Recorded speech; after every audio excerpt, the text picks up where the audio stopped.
दोस्तों आज की इस वीडियो में हम लोग प्रश्नावली 9.1 के प्रश्न संख्या 10 और 11 इन दोनों प्रश्नों को काफ़ी सरल तरीके से हल करेंगे और मैं ये गारंटी के साथ कह सकता हूँ कि आपको 100% समझ आएगा। बस आप इस वीडियो को अंत तक देखते रहिए। तो चलिए वीडियो शुरू करते हैं। तो प्रश्न 10 में कहा जा रहा है कि एक 80 मीटर चौड़ी सड़क के दोनों ओर आमने सामने समान लंबाई वाले दो खंभे लगे हुए हैं। इन दोनों खंभों के बीच सड़क के एक बिंदु से खंभों के शिखर के उन्नयन कोण क्रमशः 60 अंश और 30 अंश हैं। खंभों की ऊंचाई और खंभों से बिंदु की दूरी ज्ञात कीजिए। तो इस प्रश्न में जैसे जैसे कहा जा रहा है बिल्कुल वैसे ही हमें सबसे पहले डायग्राम बनाना होगा। तो चलिए डायग्राम बना लेते हैं। तो देखिए प्रश्न में कहा जा रहा है कि 80 मीटर चौड़ी एक सड़क है, ठीक है ना। तो हमने यहाँ पे एक सड़क बनाया हुआ है आपको समझने के लिए। तो ये जो सड़क है इसकी चौड़ाई AC है और इसकी चौड़ाई कितना है 80 मीटर है, ठीक है ना। तो केवल हमें इसके चौड़ाई से मतलब है और ये एक किनारा है सड़क का, ये दूसरा किनारा है। तो यहाँ से एक खंभा है और दूसरा खंभा यहाँ से है और दोनों एक बराबर है खंभे, ठीक है ना। और इसके बीच में ये जो सड़क है इसके बीच में कहीं एक बिंदु है। इस बिंदु से दोनों खंभों के शिखर का उन्नयन कोण क्रमशः 30 अंश और 60 अंश है, ठीक है। यानी ये जो पहला खंभा है इससे उन्नयन कोण 60 अंश हो जाएगा और दूसरे खंभे के शिखर का उन्नयन कोण 30 अंश हो जाएगा। चूँकि प्रश्न में कहा जा रहा है कि क्रमशः उन्नयन कोण 60 अंश और 30 अंश, क्रमशः मतलब क्रम से, तो पहला 60 अंश है यानी कि पहले जो खंभा है उसके शिखर का उन्नयन कोण 60 अंश हो जाएगा और दूसरे शिखर का उन्नयन कोण 30 अंश हो जाएगा। अब चलिए इसी फिगर को हम लोग स्पष्ट रूप से यहाँ पे बना लेते हैं। तो ये हो जाएगा सड़क, ठीक है ना। और इसकी चौड़ाई है कितना 80 मीटर। इसके एक किनारे पर ये खंभा हो गया और बिल्कुल इतना ही बराबर यहाँ पे एक दूसरा खंभा है दूसरे किनारे पर। और यहाँ पे सड़क के बीच में कोई एक बिंदु है। इस बिंदु से पहले शिखर का उन्नयन कोण 60 अंश है और दूसरे खंभे के शिखर का उन्नयन कोण 30 अंश है। चलिए इन सभी बिंदुओं को हम लोग नाम दे देते हैं। ये हो जाएगा A, ये हो जाएगा B बिंदु और इसे हम लोग C मान लेते हैं और इसे D मान लेते हैं, इसे E मान लेते हैं, ठीक है ना। और हमसे इसमें पूछा क्या जा रहा है, इसमें हमसे पूछा जा रहा है कि इन खंभों की ऊंचाई क्या है। चूँकि दोनों खंभों की ऊंचाई समान है तो किसी एक की ऊंचाई हम लोग निकालेंगे तो दूसरा उतना ही ये भी हो जाएगा, ठीक है। और हमसे क्या पूछा जा रहा है कि ये जो बिंदु है इस बिंदु की दूरी पहले खंभे से कितना है और इस बिंदु की दूरी दूसरे खंभे से कितना है। यानी कि हमें AB की लंबाई और BC की लंबाई भी ज्ञात करनी है। तो हमें इसे मानना होगा। तो हम लोग ऊंचाई h मान लेते हैं दोनों खंभों की। और ये जो बिंदु है इस बिंदु की पहले खंभे से दूरी हम लोग x मीटर मान लेते हैं। यानी कि यहाँ से लेकर यहाँ तक की दूरी x मीटर हो जाएगा। चूँकि यहाँ पे आप लोग देख सकते हैं 80 मीटर जो है ये पूरी चौड़ाई है यानी कि AC की लंबाई है। तो इसे हमने चूँकि AB को x मान लिया और ये पूरा AC 80 मीटर है तो यहाँ से BC कितना होगा, BC 80 माइनस x हो जाएगा। 80 माइनस x BC की लंबाई हो जाएगी। अब इसमें हो सकता है कि आप में से किसी को कन्फ्यूजन भी हो, यानी कि अगर हमने इसको x माना तो ये 80 माइनस x कैसे आ गया। तो चलिए इसे हम लोग एग्जाम्पल से समझ लेते हैं। तो आपको ये पता ही है कि पूरे सड़क की चौड़ाई 80 मीटर है यानी यहाँ से AC की लंबाई कितना है, AC की लंबाई है 80 मीटर, ठीक है। यहाँ पे हम लोग AB को x न मान करके हम लोग मान लेते हैं कि AB की लंबाई 10 मीटर है। तो जब AB की लंबाई 10 मीटर हो जाएगी तो BC की लंबाई कितना होगा, BC का लंबाई हो जाएगा 70 मीटर, क्योंकि तभी तो इन दोनों का योग करेंगे तो 80 मीटर आएगा। और यहाँ से BC की लंबाई ये 70 मीटर कैसे आया? ये 70 मीटर तभी आया जब हमने 80 में से इस 10 को घटाया, और चूंकि 10 की जगह हमने x माना है तो इस BC की लंबाई हो जाएगी यह 80 माइनस एक्स, इसी x को हम लोग घटा दिए हैं। ठीक है, तो आई होप आपको समझ में आ गया होगा। अब इसके बाद से जो जो हमने माना है उसको लिख लेते हैं।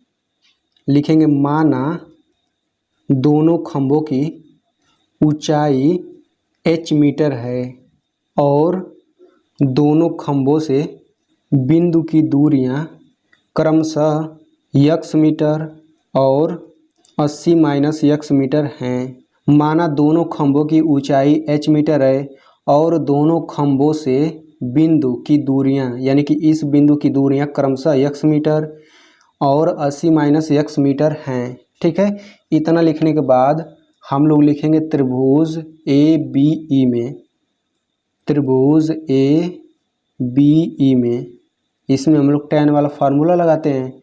चूँकि tan थीटा बराबर होता है लंब बटा आधार, तो थीटा की जगह 60 अंश है तो ये हो जाएगा tan 60 अंश बराबर लंब बटा आधार, इसके सामने वाला लंब हो जाएगा आधार x हो जाएगा, तो लंब h हो गया, आधार x हो जाएगा। ठीक है ना, और tan 60 अंश का मान कितना होता है? tan 60 अंश का मान होता है √3, फिर ये हो जाएगा बराबर h बटा x। ठीक है ना, इधर x का हम लोग इसमें गुणा कर देंगे तो h बराबर हो जाएगा √3 इंटू x। इसे हम लोग समीकरण 1 मान लेते हैं। अब इसके बाद से हम लोग tan वाला फार्मूला त्रिभुज BCD में लगाएंगे, तो लिखेंगे त्रिभुज BCD में, तो त्रिभुज BCD में कोण 30 अंश हो जाएगा, लंब h हो जाएगा, आधार 80 माइनस x हो जाएगा। तो इसमें हम लोग लिखेंगे tan 30 अंश बराबर लंब h बटा आधार हो जाएगा 80 माइनस x। ठीक है ना, तो tan 30 अंश का मान कितना होता है? ये होता है 1 बटा √3 बराबर h बटा 80 माइनस x। अब इसको हम लोग गुणा कर देते हैं, 80 माइनस x का 1 में गुणा कर देंगे तो ये हो जाएगा 80 माइनस x, फिर बराबर √3 का h में गुणा करेंगे तो ये हो जाएगा √3 इंटू h। ठीक है, अब इस समीकरण में ये जो h दिख रहा है, इस h के जगह हम लोग √3x रखेंगे, क्योंकि h के ये बराबर है तो हम लोग लिखेंगे h का मान रखने पर, इससे अच्छा होगा लिखेंगे समीकरण 1 से, समीकरण 1 से h का मान रखने पर। ठीक है, तो ये हो जाएगा 80 माइनस x बराबर √3 इंटू h का मान इतना हो जाएगा, लिख लेते हैं √3 इंटू x। ठीक है, तो ये हो जाएगा 80 माइनस x बराबर √3 का √3 में गुणा करेंगे तो ये हो जाएगा 3 और इंटू x, तो यहाँ से 80 बराबर हो जाएगा, इधर पक्षांतर करेंगे तो प्लस हो जाएगा, यानी कि ये हो जाएगा 4x। तो यहाँ से x बराबर कितना आ गया? x बराबर 20 आ गया। अब देखिए जब x बराबर 20 आ गया तो लिखेंगे इसलिए, तो 80 माइनस x कितना हो जाएगा? 80 माइनस x हो जाएगा 80 माइनस 20 बराबर ये हो जाएगा 60। ठीक है, अब हम लोग इस x के मान को समीकरण 1 में रखेंगे इसमें, तो h का मान आ जाएगा। ठीक है, तो लिखेंगे x का मान समीकरण 1 में रखने पर, तो समीकरण 1 है h बराबर √3 इंटू x, तो ये हो जाएगा √3 इंटू x का मान कितना है? 20 है। तो इस तरीके से h बराबर हो जाएगा 20 √3 मीटर, यानी कि दोनों खंभों की लंबाई इतना आ गया। तो इसके बाद हम लोग अंत में लिखेंगे अतः दोनों खंभों की ऊंचाइयां 20 √3 मीटर है और दोनों खंभों से बिंदु की दूरियां क्रमशः 20 मीटर और 60 मीटर हैं। ठीक है, तो इस तरीके से ये प्रश्न हल हो गया। चलिए बढ़ते हैं अगले प्रश्न की तरफ। तो इस प्रश्न में कहा जा रहा है कि एक नहर के एक तट पर एक टीवी टावर ऊर्ध्वाधर खड़ा है। यहाँ पे आप लोग सामने चित्र भी देख सकते हैं। एक नहर के एक तट पर एक टीवी टावर ऊर्ध्वाधर खड़ा है। इसका ऊर्ध्वाधर का मतलब ये होता है कि बिल्कुल सीधा ऊपर की तरफ खड़ा है। टावर के ठीक सामने दूसरे तट के एक अन्य बिंदु से टावर के शिखर का उन्नयन कोण 60 अंश है। ठीक है। इसी तट पर इस बिंदु से 20 मीटर दूर और इस बिंदु को मीनार के पाद से, मीनार का पाद मतलब सबसे निचला हिस्सा, ठीक है ना, ये जो होता है ये मीनार का सबसे निचला हिस्सा, इसी को पाद कहते हैं। तो पाद से मिलाने वाली रेखा पर स्थित एक अन्य बिंदु से टावर के शिखर का उन्नयन कोण 30 अंश है। टावर की ऊंचाई और नहर की चौड़ाई ज्ञात कीजिए। अभी आपको प्रश्न समझ में ना आया हो तो मैं अभी और अच्छे से इसे समझा देता हूँ, ठीक है। तो यहाँ पे मैंने एक नहर बनाया हुआ है और ये जो नहर है इसका एक छोर यहाँ पे मान लेते हैं, एक किनारा, और यहाँ पे एक टीवी टावर है। चलिए इस टावर को हम लोग बना लेते हैं, मान लेते हैं ये हमारा हो जाएगा टीवी टावर, ठीक है। अब इसमें कहा जा रहा है कि तट पर एक टीवी टावर ऊर्ध्वाधर खड़ा है। टावर के ठीक सामने दूसरे तट के एक अन्य बिंदु से टावर के शिखर का उन्नयन कोण 60 अंश है। यानी कि इसके सामने बिल्कुल सीध में ये जो नहर का दूसरा छोर है यहाँ पर एक बिंदु है और इस बिंदु से इस टावर के शिखर का उन्नयन कोण कितना दिया गया है, 60 अंश दिया गया है। तो ये हो जाएगा 60 अंश। अब उसके बाद कहा जा रहा है कि इसी तट पर यानी कि दूसरे तट पर इस बिंदु से 20 मीटर दूर, ठीक है, तो इसी तट पर इस बिंदु से 20 मीटर दूर हम लोग यहाँ पे बना लेते हैं, ये हो गया 20 मीटर दूर। और इस बिंदु को मीनार के पाद से मिलाने वाली रेखा पर स्थित एक अन्य बिंदु से टावर के शिखर का उन्नयन कोण 30 अंश है। यानी कि इस बिंदु से 20 मीटर दूर ये जो बिंदु है ये 20 मीटर दूर भी है और ये जो इसको मिलाने वाली रेखा है इस रेखा पर स्थित है, यानी कि बिल्कुल सीधे रेखा पर स्थित है और इस बिंदु से 20 मीटर दूर स्थित है। तो इस बिंदु से इस शिखर का उन्नयन कोण कितना है, 30 अंश है। तो लो मैंने इसे भी कर दिया, ये हो जाएगा 30 अंश, ठीक है। तो हमसे पूछा जा रहा है कि इस नहर की चौड़ाई क्या होगा और इस टीवी मीनार की ऊंचाई, ठीक है ना। तो हम लोग यहाँ पे इसको h मीटर मान लेते हैं और नहर की चौड़ाई x मीटर मान लेते हैं, ये हो जाएगा x मीटर। अब चलिए इसको यहाँ पे नाम हम लोग लिख देते हैं, ये हो जाएगा DCB, ये हो जाएगा बिंदु D, ये बिंदु हो जाएगा C और ये बिंदु हो जाएगा B, ऊपर वाला A है।